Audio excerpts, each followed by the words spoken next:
함께 읽겠습니다. 아마샤가 여호와께서 보시기에 정직하게 행하였기는 하였으나 온전한 마음으로 행하지 아니하였더라. 아멘.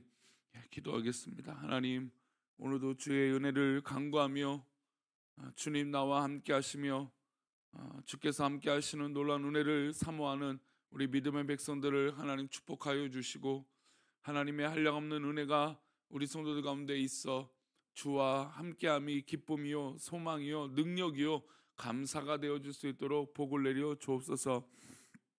하나님, 많이 추운 날씨 가운데도 우리 성도들을 강건하게 붙잡아 주시고, 또 특별히 이 감기나 또 독감이나 또 몸살로 또 장염으로 여러 가지 유행병들이 있는데 하나님께서 우리 성도들을 보호하여 주시고 치료하여 주시고 하나님께서 인도하여 주옵소서. 오늘도 귀한 새벽에 나와 주님 앞에 나와 기도하는 믿음의 백성들을 붙잡아 주시고 마음과 생각을 붙들어 주옵소서. 1,000번째 예물과 또 범사에 감사에 드려진 예물을 기뻐 받아 주시고, 말씀을 나눌 때 주님 우리와 함께하여 주옵소서. 감사하고 거룩하신 예수 그리스도의 이름으로 기도 올리옵나이다. 아멘. 동양 사상은 아무래도 이 보여지는 육체적인 모습보다 마음을 중요하게 생각합니다. 그래서 동양 의학들은 이 몸에서 일어나는 이 병들은 마음에 있다라고 생각을 하죠. 그게 이제 아무래도 동양의 사상입니다. 몸이 아파서 병원에 가서 여러 가지 검사를 했는데 이상이 없다고 하면 의사는 모든 것이 어디에 있다라고 요즘 또 얘기하죠. 서양에서도 스트레스에 있다라고 얘기합니다. 그래서 이제 스트레스 관련된 의학이 굉장히 많이 발달을 했죠. 한의원에 가서 이 스트레스를 진단하면 뭐라고 얘기합니까? 화병이라고 얘기하죠. 화병. 마음에 이 화가 있어서 이런 질병들이 있는 거다라고 얘기합니다. 마음으로부터 시작된 이 불균형이 육체까지도 영향을 준다라는 것이죠. 특별히 스트레스는 실제로 우리 몸을 여러 가지 알 수 없는 질병이, 그러니까 요즘에 그 새로운 병들이 많잖아요. 그러니까 예전에 없었던 병들, 또 몰랐던 병들이 요즘 스트레스로 인해서 그 마음이 또 그런 질병들이 있다라는 것입니다. 어쨌든 중요한 것은 이 몸에 영향을 주는 게 그 마음이 있다라는 겁니다. 몸이 마음과 관계가 있는 것처럼 신앙도 어떻게 할까요? 신앙도 당연히 마음과 가까이 있는 것 같습니다. 드러나는 신앙의 행위의 문제는 보이지 않는 이 마음에 뿌리를 두고 있다는 것이죠. 그래서 성경은 성을 빼앗는 것보다 용사의 마음을 다스리라라고, 또 용사의 마음을 다스리는 자가 낫다라고 표현하고 있습니다. 말씀하고 있죠. 우리가 신앙생활할 때 항상 마음을 잘 다스리고 또 내 마음을 관찰하고 정말 내 마음을 솔직하게 들여다보는 것이 굉장히 중요합니다. 사실 우리가 내 눈에 있는 들보를 찾지 못하고 알지 못하는 이유는 왜 그럴까요? 내 마음을 정확하게 들여다보지 못하기 때문이에요. 사실 우리는 뭐 제3자 누구나 다 알 수 있는 것인데 자신만 모를 때가 있어요. 왜 그럴까요? 자기 자만에 빠져 있기 때문이에요. 나를 들여다보고 내 모습이 어떤가를 살펴보는 것이 굉장히 중요합니다. 오늘 우리가 읽은 말씀에 나오는 아마샤 왕은 마음이 온전하지 못해서, 어떻게 보면 행동을 이 중심을 잡지 못해서 자꾸 넘어졌던 왕이라고 할 수 있어요. 아마샤는 유다 왕이었고 요아스의 아들이었습니다. 그의 행적을 2절 말씀에서 이렇게 말합니다. 우리 2절입니다. 아마샤가 온전한 마음으로 행하지 아니하였더라. 사람들이 볼 때 행동이 정직한 것 같기는 했습니다. 하지만 그 마음이 뭐가 문제였습니까? 온전하지 못했다라는 겁니다. 온전하다라고 하는 마음은 이 표현은 마음이 하나가 아니다라는 거예요. 그러니까 온전하지 않았다는 것은 마음이 하나가 아니다라고 하는 뜻이죠. 반대로 온전하다라고 하는 뜻은 마음이 늘 한결같다라는 겁니다.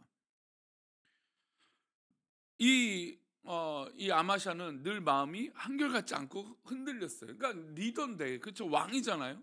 왕이 마음이 이랬다 저랬다 흔들리니 사람들이 볼 때도 불안하고 염려가 있었던 것입니다. 마음이 분열되고 하나가 되지 못하고 나눠져 있으면 그것에 뭐가 틈탈까요? 사단이 틈을 타는 것이죠. 하나님 말씀대로 행하기는 해야겠는데 다른 욕심이 들어와서 결단하지 못하고 신앙적인 행동을 하지 못하면 그 틈을 마귀가 사단이 휘어잡고 복잡한 마음을 주는 것입니다. 아마샤도 역시 오래되지 않아서 사탄이 틈타는 이 마음의 분열을 경험하게 됩니다. 그러니까 온전하지 못했던 것이죠, 마음이. 남유다가 에돔과의 전투를 벌이게 됩니다. 근데 남유다의 군인의 수를 계산해 보니까 약 30만 명이었어요.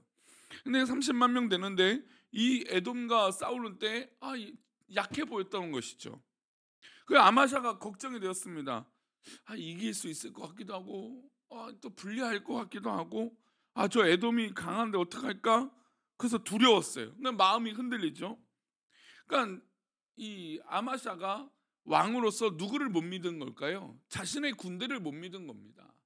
이미 싸울 준비와 전쟁을 할 거면 훈련이 되어지고 우리 군대가 얼마나 능력이 있고 어떤 영향이 있는지 스스로 들여다봐야 되는데 불안한 거예요. 그리고 또 누구만 볼까요? 에돔의 군대만 본 거죠. 그러니까 우리가 살다 보면 남의 것만 들여다보는 사람이 또 있어요. 그래서 내 마음이 흔들리죠. 또 비교해서 마음이 흔들립니다. 아마샤는 바로 이런 모습처럼 마음이 이랬다 저랬다 해서 두려움이 있었습니다. 이 분열된 마음을 누가 좋아한다고요? 사탄이 좋아해요. 마귀가 그 분열된 마음, 흔들리는 마음을 좋아해서 그의 마음을 들여다 휘저어버립니다. 아마샤는 북이스라엘 용병을 고용해야겠다 생각을 했어요.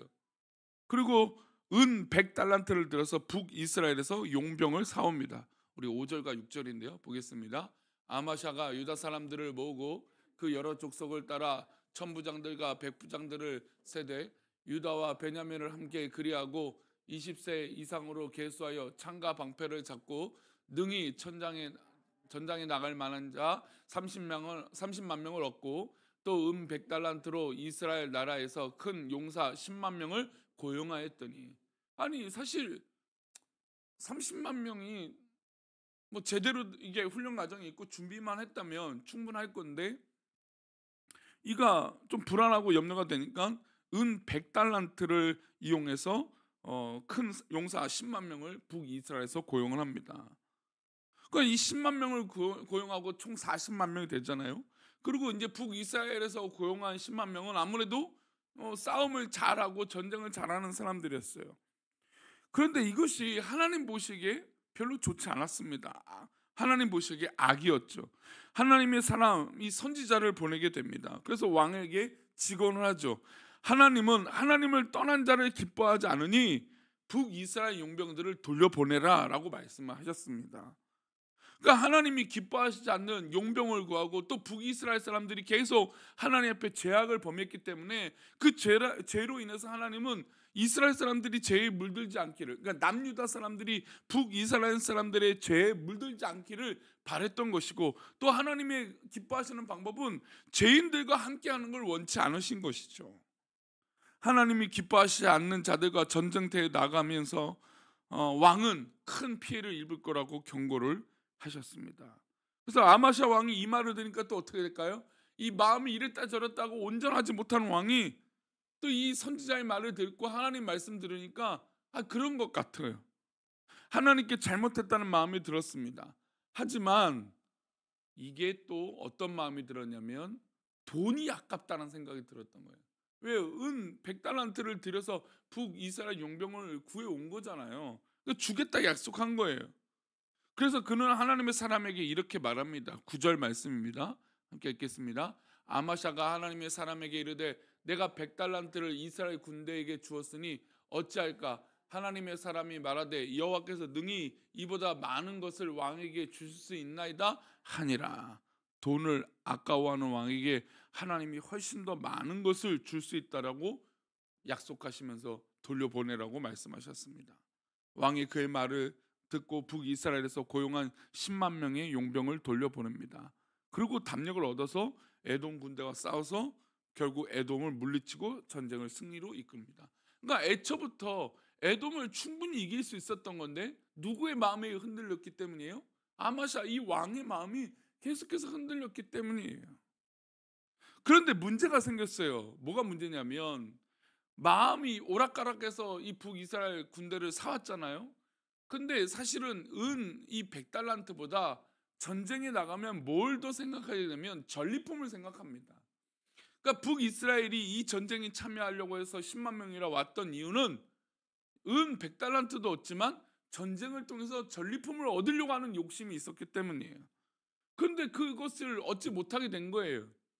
아니 은 100달란트를 받았는데도 이 북이스라엘 사람들, 즉 하나님을 떠나기 죄악으로 가득한 욕심이 가득한 이 사람들은 또 다른 방법을 고안합니다. 어떤 방법이냐면 이 사람들이 이 남쪽까지 왔잖아요. 이게 다시 북쪽으로 가야 되잖아요. 그 북쪽으로 가면서 무슨 짓을 할까요? 남유다의 성읍들을 노략질을 하는 것이죠. 그러니까 원래 전쟁을 통해서 얻어야 될 이 노략물, 이 전리품을 얻지 못하니까 이 마을들을 기습해서 거기에 있는 물건들과 여인들을 취해서 북으로 가게 됩니다. 그러니까 하나님이 애초부터 북이스라엘을 멀리하고 떠나 있게 만든 것은 이렇게 죄악으로 가득해 있기 때문이에요. 사실 약속된 100달란트를 받았잖아요. 그걸로도 좋게 해야 되는데 이들의 마음은 또 다른 것에 욕심이 부풀려 있었던 것입니다. 그래서 실제로 남유다의 여러 성읍들을 쳐서 노략하고 무고한 백성 3,000명을 죽이게 됩니다. 너무나 큰 악행을 당하게 된 것이죠.